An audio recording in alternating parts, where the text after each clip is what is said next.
신앙 생활을 하는 우리에게 이런 질문들을 받습니다. 신앙이 뭔가? 신앙 생활이 무엇이냐라는 질문을 받을 때가 있습니다. 당신은 왜 신앙 생활을 합니까? 왜 종교를, 물론 우리 기독교는 종교가 아니지만 왜 종교 생활을 합니까? 라는 질문들을 할 때 많은 사람들이 하는 이야기들이 내 마음의 평안을 얻으려고요, 위로받으려고요, 이런 이야기를 많이 하는 걸 보게 됩니다. 또 누군가는 자신의 인생에서 만난 어려움의 문제를 해결하기 위해서 신앙생활을 하게 되었다라고 이야기하는 분들도 있습니다. 성경이 말하는 신앙생활이 뭘까? 예수를 믿는다는 건 뭘까? 그리스도인이 되었다는 건 무엇일까? 신앙생활을 우리가 한마디로 정리를 해보면 성경이 말하는 신앙생활은 현실을 바라보는 관점이 바뀌는 거죠. 그러니까 나를 바라보는 관점, 세상을 바라보는 관점, 사람을 바라보는 관점, 내 앞에 있는 사건과 사고를 바라보는 관점들, 이 관점들이 근본적으로 변화하는 겁니다. 그 관점이 하나님이 어떤 분인지를 아는 지식에서 출발하는 거죠. 신앙생활은 이전에는 내가 아는 지식과 내 경험으로, 내 감정으로 반응을 했어요. 그리고 그걸 가지고 판단을 했습니다. 그러나 예수를 믿고 신앙생활을 한다는 것, 그리스도인이 되었다는 건 하나님을 아는 관점에서 모든 것들을 바라보는 거예요. 그리스도인은 그리스도가 내 안에 계시는 거잖아요. 하나님의 생명이 내 안에 계시는 거잖아요. 그러니까 똑같은 사건을 바라볼 때, 똑같은 사람을 바라볼 때 누구의 관점? 하나님을 믿는, 하나님을 아는 믿음의 관점에서 하나님을 향한 신앙의 기준을 가지고 모든 것들을 바라보게 된다는 사실입니다. 그래서 오늘 다윗은 이런 고백을 해요. 여호와는 나의 빛이요 나의 구원이시니 내가 누구를 두려워하리요. 여호와는 내 생명의 능력이시니 내가 누구를 무서워하리요. 그러니까 지금 다윗은 자신이 지금 어떤 상황에 있는지는 잘 모르겠어요. 그러나 시편 27편에 있는 상황은 여유로운 상황은 아니에요. 다윗이 위기를 만난 상황이에요. 성경에 보면 다윗이 위기를 만났을 때 크게 우리는 두 개의 사건을 이야기합니다. 하나는 사울에게 쫓김을 당하고 있는 사건을 이야기하고, 또 하나는 자신의 아들에게 왕권을 빼앗기고 쫓기는 신세가 되었을 때를 이야기합니다. 어떤 상황인지는 모르겠어요. 그러나 분명한 건 오늘 시편 27편에 나와 있는 이 상황을 놓고 보면 다윗은 뭔가 위기를 만난 겁니다. 위협의 상황에 노출되어져 있는 겁니다. 어떠한 고립된 불안 속에 다윗이 놓여 있는 겁니다. 중요한 건 환경이 평안해서 이 고백을 하고 있는 게 아니라는 거예요. 다시 한번 보시겠어요? 시편 27편 1절. 여호와는 나의 빛입니다. 나의 구원입니다. 나 두렵지 않습니다. 여호와는 나의 생명의 능력이십니다. 내가 누구를 무서워하리요? 평안하고 좋을 때, 살만할 때, 이런 고백이 아니라 다윗의 이 고백은 대단히 큰 위기의 직면에 있는 상황 가운데의 다윗의 고백이라는 이 사실을 우리는 먼저 기억할 수 있기를 원합니다. 환경이 무너지고 있음에도 불구하고 하나님을 바라보았기 때문에 다윗은 이 고백을 할 수가 있는 거예요. 그래서 많은 분들이 이야기하죠. 위대한 신앙의 고백은 언제 나와요? 네. 위대한 신앙의 고백은 언제나 위기의 한복판에서, 끝이라고 생각되어지는 마지막 그 끝의 한복판에서 나와요. 모두에게는 다 위기였어요. 그런데 모세에게는 기회였어요. 어떤 기회? 하나님이 어떤 분인가를 너희가 보라는 거예요. 사방으로 우겨쌈을 당하지 아니하였다면 그들에게는 뭐가 있어요? 그들의 가능성이 있어요. 그들이 가지고 있는 능력의 기회가 있어요. 그들이 가지고 있는 수적 우월에 대한 어떤 기회를 가지고 이야기할 수 있을 거예요. 그러나 그들의 경험, 그들의 숫자, 그들이 가지고 있는 어떤 영향력도 이곳에서는 발휘될 수가 없는 거예요. 뒤에는 애굽 군대, 앞에는 홍해바다, 사방으로 우겨쌈을 당하여 피할 길이 없어요. 오죽하면 그들이 말해요. 우리 이제 죽었구나. 애굽에서 장사 지낼 곳이 없어서 우리 여기까지 데리고 나왔나? 나는 말도 안 되는 소리를 할 수밖에 없을 만큼 그들은 무기력했어요. 아무것도 할 수 없었습니다. 그런데 모세는 지금 누구를 보아요? 하나님. 백성들은 하나님이 보이지 않았어요. 누구만 보여요? 모세만 보여요. 그러니까 모세를 원망하죠. 근데 모세는 누가 보여요? 하나님요. 하나님을 알아요.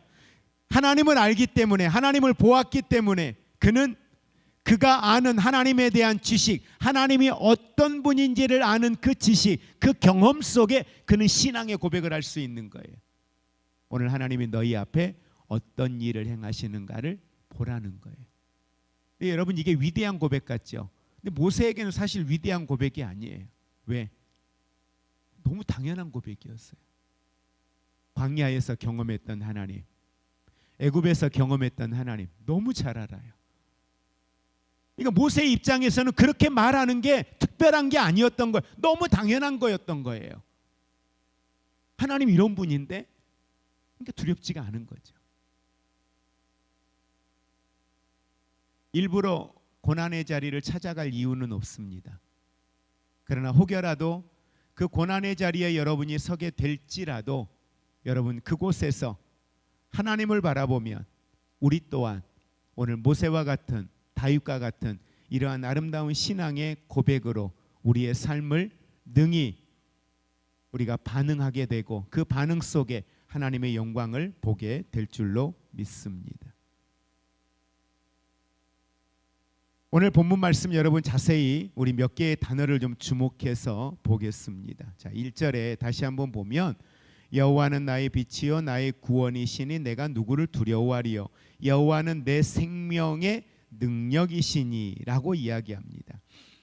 여기서 능력이라고 하는 이 히브리어는 마오츠라고 하는 단어입니다. 이 히브리어는 피난처, 요새, 생명을 지탱하는 근원. 그러니까 여호와는 내 생명의 능력이시다. 다른 말로 말하면 여호와는 내 삶을 붙들고 계신 실제적인 힘이시라는 거예요. 능력이라는 건 실제의 지금 내 삶을 붙들고 계시는 실제의 힘이라는 거예요. 여러분, 하나님은 저와 여러분의 삶에 나의 능력이심을 믿으시기를 바랍니다. 여러분의 삶을 붙들고 계시는 힘입니다. 여러분의 삶을 지탱하는 근원입니다. 그래서 피난처다, 요새다. 그 생명을 그 요새가, 그 피난처가 지탱해 주는 것이지요.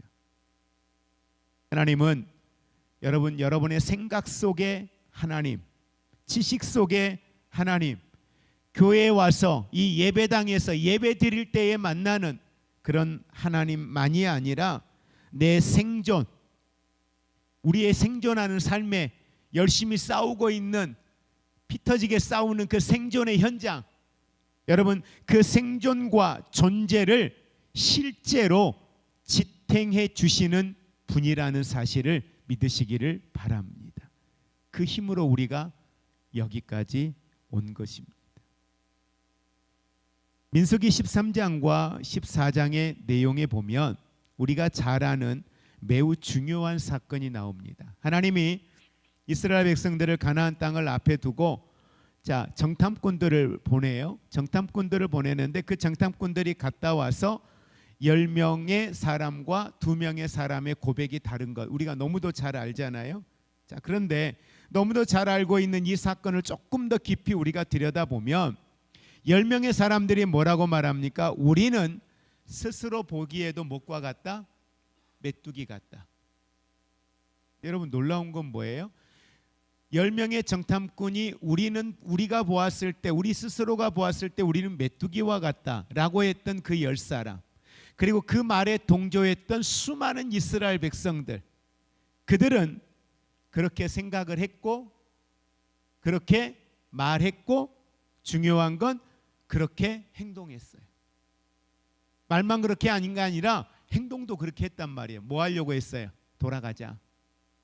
짐 싸 돌아가자. 어디로? 애굽으로 돌아가자.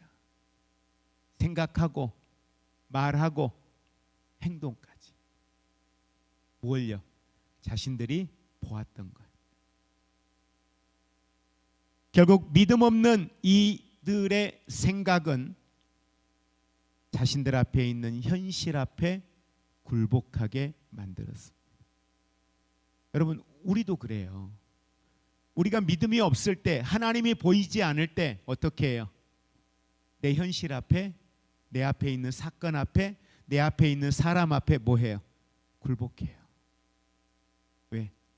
지금은 그거밖에 안 보이거든요. 하나님이 보이지 않으면, 하나님을 기억하지 않으면 우리는 우리 경험을 말할 수밖에 없어요. 사람들이 말하는 사람들의 이야기에 귀를 기울일 수밖에 없어요. 다수의 사람들의 의견에 의존될 수밖에 없다라는 겁니다.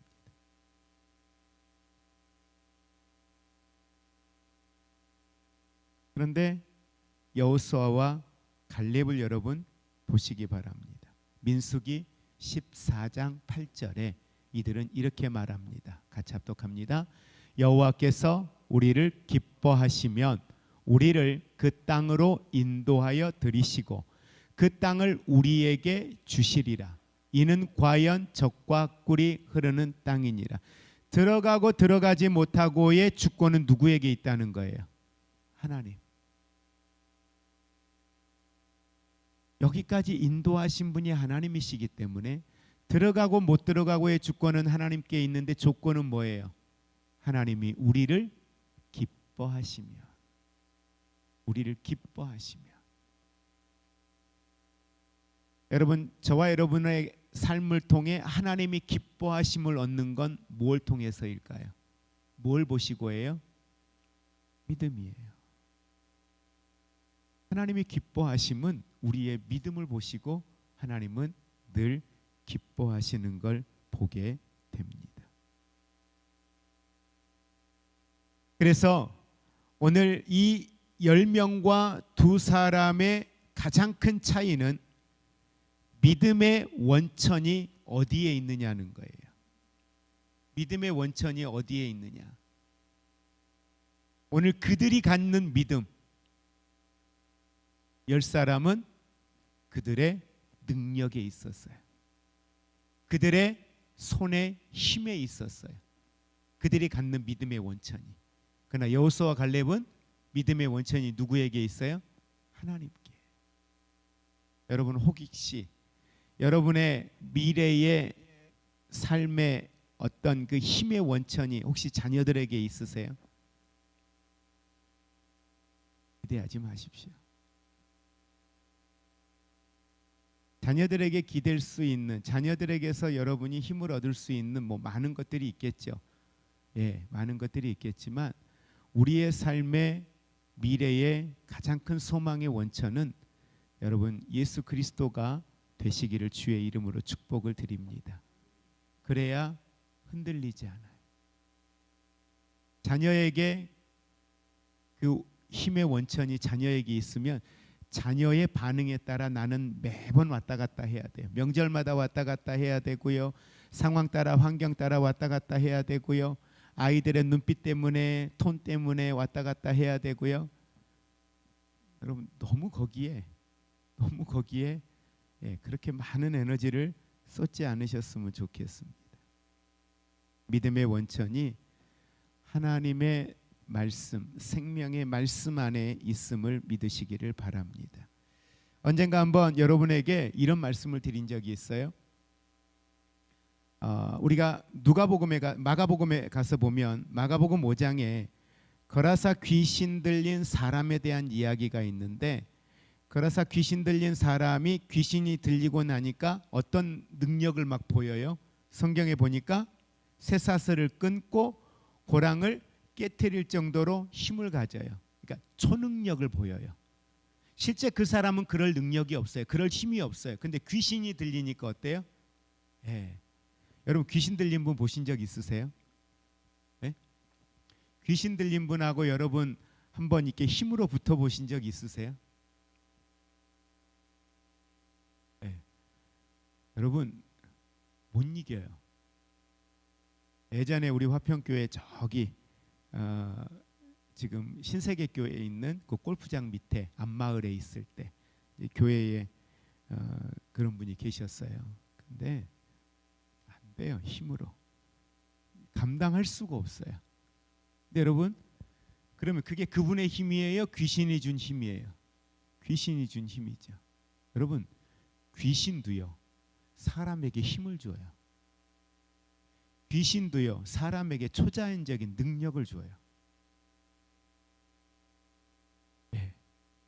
그러면 하나님은요 귀신도 사람에게 힘을 주고 귀신도 사람에게 힘을 주며 초자연적인 능력을 나타내는데 전능하신 하나님, 창조주이신 하나님이 우리에게 어떻게 하실까요?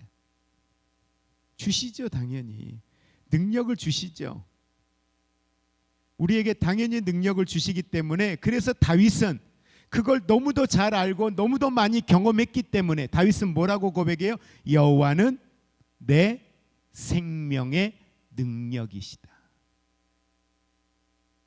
다윗의 고백이 그냥 나온 게 아니죠. 여호와는 내 생명의 능력이시다. 여러분 이 능력은요 사람들에게 과시하는 여러분 그런 능력이 아닙니다.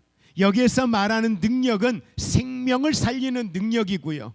절망 속에서 무너지지 않게 하는 능력이 이 속에 있음을 믿으시기를 바랍니다. 저와 여러분이 예수님을 영접했을 때 우리는 하나의 종교를 가진 게 아니에요. 아, 나도 종교를 이제 가졌어. 아, 나도 이제 신을 믿게 되었어. 이 차원이 아니라는 겁니다. 여러분이 예수 그리스도를 영접하는 순간 우리는 새 생명, 새 능력, 새 원천과 연결되어지는 그리고 그분이 내 안에 내가 그분 안에 거하는 그러면 그 능력이 그 생명이 오늘 우리 안에 연결되어지는 역사가 일어난 줄 믿으시기를 바랍니다. 그래서 능력은 어디에 있어요? 밖에 있는 게 아니라고 늘 말씀드리죠. 능력은 어디에 있어요? 내 안에요. 왜? 내가 그리스도인이잖아요. 그리스도인은 그리스도가 내 안에 계시는 거잖아요. 그분의 생명이 그분의 능력이 예수의 이름 앞에 하늘과 땅과 땅 아래에 있는 모든 것이 무릎을 꿇었잖아요. 근데 그 이름이 그 예수가 내 안에 있는 거잖아요. 내가 예수를 믿고 구원받은 순간 그 생명 그 능력이 우리 안에 있는 거예요. 예수 믿는 게 그냥 하나의 종교를 가진 신을 알게 된 여러분 그 정도의 수준에서 여러분 우리는 이제 벗어날 수 있기를 원합니다. 요한복음에 보면 예수님이 즐겨 사용하시고 아주 반복해서 그래서 어떤 분이 도대체 요한복음에서 사도 요한은 예수님의 말씀 가운데에 내가 하나님께로부터 왔다. 하나님의 아들이다. 이 내용을 아버지께로부터 보냄을 받았다. 이 내용을 도대체 몇 번이나 사용한가를 세어봤더니 57번이라는 거예요. 요한복음의 주제의 내용 속에서 예수님이 하신 말씀의 주된 내용들은 항상 이런 거였어요. 나는 보냄을 받았다는 거예요. 보냄을 받았다는 건 뭐예요? 나는 목적이 있어서 왔다는 거예요. 그 목적이 뭐예요? 요한복음 3장 16절 하나님이 세상을 이처럼 사랑하사 독생자를 주셨으니 이는 저를 믿는 자마다 멸망치 않고 영생을 얻게 하려 하심이니라. 그리고 시작부터 이렇게 말씀하셔요. 그와 동등됨을 취할 것으로 여기지 아니하시고 오셨다라는 거예요. 누가 보내신 거예요? 아버지가 보내셨다라는 거예요. 무슨 말이냐면 예수님의 삶은 목적 없는 삶이 아니고요. 우연의 연속이 아니고요. 철저하게 하나님의 뜻을 붙들린 하나님의 뜻에 따라 이 땅에 존재하시고 역사하셨던 예수님의 삶의 모습들을 우리가 생각한다면 여러분, 예수 안에 있는 생명, 여러분 그 생명이, 그 능력이 오늘 저와 여러분 안에 있다는 이 사실을 반드시 잊지 않고 기억하시기를 주의 이름으로 축복을 드립니다. 한번 우리 고백해 볼까요? 믿음은 작아도 됩니다. 그렇다고 작은 믿음을 가지라는 건 아닌데, 무슨 얘기를 하고자 하냐면 믿음이 작아도 된다라고 하는, 믿음이 작아도 충분하다라는 말은 뭐냐면, 우리는 가끔 우리가 가지고 있는 믿음이 너무 작아 보여요. 나는 연약한 사람이에요. 내 믿음은 너무 연약해요. 미성숙해요 라고 이야기를 해요. 여러분, 한번 여쭤볼게요. 작은 믿음이라도, 여러분에게 작은 믿음이라도 믿음이 있으세요? 대답을 안 하시는 분들은 그것조차도 막 희미하세요. 작은 믿음이라도 있으세요? 네, 그러셔야죠. 작은 믿음이라도 있다는 건 뭐냐면, 예수님이 이런 말씀하잖아요. 겨자씨 한 알 만한 믿음만 있어도 뭐예요? 이 산을 들어 저 바다로 옮길 수 있대요. 누가 봐도 이 산을 들어 이 산을 바다로 옮기는 게 어떻게 작은 믿음이에요. 근데 예수님이 말씀하고자 하는 요지는 뭐예요? 뭐가 있는 게 중요한 거예요? 믿음이에요. 믿음의 크기가 아니라 믿음이에요. 더 중요한 건 뭐예요? 믿음의 대상이에요. 우리에게 작은 믿음이 있어도요, 여러분이 믿는 믿음의 대상이 하나님이시라면 여러분, 그건 절대 작은 믿음이 될 수 없습니다. 믿음의 대상이 하나님이시라면 그 안에는 생명이, 오늘 다윗이 고백했던 것처럼 그 안에는 놀라운 능력이, 그러기에 나는 내 앞에 있는 그 어떤 것도 두려움이 되지 않습니다. 여러분, 이 고백이 오늘 우리의 고백이 될 수 있기를 주님의 이름으로 축복을 드립니다. 말씀을 정리합니다. 하나님이 우리 편이시라면, 하나님이 우리 편이시라면 어때요? 우리 편이시잖아요, 그렇죠? 근데 하나님이 우리 편이면 음부의 권세도, 어떤 환경도, 어떤 사람의 말도 결코 우리를 이길 수 없습니다. 그래서 제가 최근에 와서 많은 분들을 만나고, 오늘도 도에 가서 사람들을 만나고, 또 만나는 과정에 참 미성숙하다, 어떻게 말을 저렇게 하지, 이런 상처받을 만한, 힘들게 할 만한 사람들의 말들이 있잖아요. 근데 그런 말들을 듣는데 너무 감사한 건 제가 거기에 마음의 에너지를 쏟지 않아요. 두 분 다 크리스찬이에요. 네. 그런데 복지 현장에서 만났던 그분들의 모습들, 그리고 그분들의 언어들, 왜 언어가 이럴까? 근데 과거에는 그런 말들이 때로는 힘들 때가 있었는데, 이제는 그것에 대해서 에너지를 쓰지 않고 마음을 두지를 않아요. 어떤 상황이 오든, 어떤 환경 앞에 있든 그냥 묵상하고 생각하는 순간 미움이 들어오잖아요. 그럼 내가 무너져요. 왜? 그 미움이 들어오는 순간 그걸 갚아주고 싶은 마음이 생기거든요. 네. 말이 됐든 무엇이 됐든 그 대가를 치르게 해주고 싶은 마음이 자꾸 생겨요. 근데 마음에 두지 않고 그걸 하나님의 말씀 안에 서서 이겨내버리면, 오늘 새벽에 여러분 말씀의 내용이 뭐예요? 오늘 새벽이 아니라 오늘 여러분께 드린, 교회 단톡방에 올려드린 오늘 하루 말씀의 내용? 네? 네. 네. 오늘 주신 말씀 한번 여러분 이따가 봐보세요. 안 보시는군요. 네, 저 아침에 봤는데 지금 12시간이 넘었는데 그걸 기억을 하고 있는 게 돌아서면 잊어먹는데. 그렇죠? 여러분, 우리의 생각의 문을 하나님께 여는 우리가 되기를 원합니다. 그래서 우리의 기준으로 보지 말고 하나님을 아는 지식으로, 하나님의 사람으로, 여러분 그 속에서 여러분 앞에 있는 상황, 사건, 환경을 보는 우리 모두가 되기를 원합니다. 하나님께서 생각하시는 방식으로 우리의 현실을 다시 본다면 하나님은 모든 것을 소유하신 분이고 우리는 그분의 자녀입니다. 그러므로 다윗의 고백, 오늘 여호와는 내 생명의 능력이시니 내가 누구를 무서워하리요. 여러분, 이 담대함의 고백이 오늘 이 밤에 저와 여러분의 고백이 될 수 있기를 주님의 이름으로 축복을 드립니다. 기도하겠습니다. 기도 드릴 때 오늘 말씀을 함께 우리 기억하면서 여러분 기도 드리기 원합니다. 누군가는 생각하고 말하고 행동하고 결국 그렇게 됩니다. 믿음의 말도 마찬가지입니다. 믿음으로 생각하면 믿음의 말을 하게 되고, 하나님의 시선으로 가나안을 보았더니 믿음으로 생각했고 믿음으로 말했고, 믿음으로 말했더니 그들 앞에 가나안은 우리의 밥이었습니다.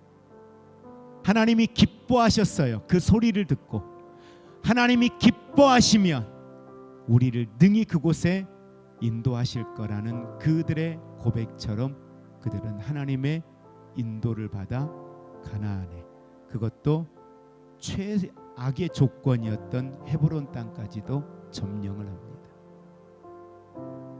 하나님, 오늘 우리가 다윗처럼 힘들고 어려운 상황에 있을지라도 다윗이 고백했던 이 고백, 하나님에 대한 시선, 하나님에 대한 생각, 하나님이 바라보시는 관점으로, 믿음으로 하나님께서 생각하시는 방식으로 우리의 현실을 바라보고 말할 수 있는 내가 되게 하여 주옵소서.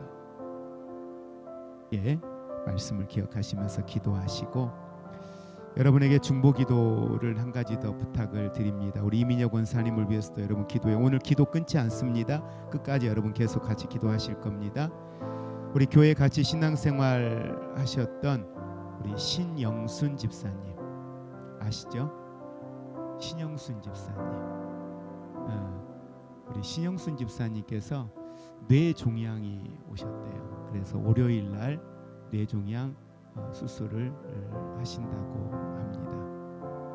여러분들 위해서 비록 교회를 떠나셔서 다른 교회를 나가고 계시긴 하지만 그래도 함께 교회에서 신앙생활을 했던 교회 안에 한 성도였습니다.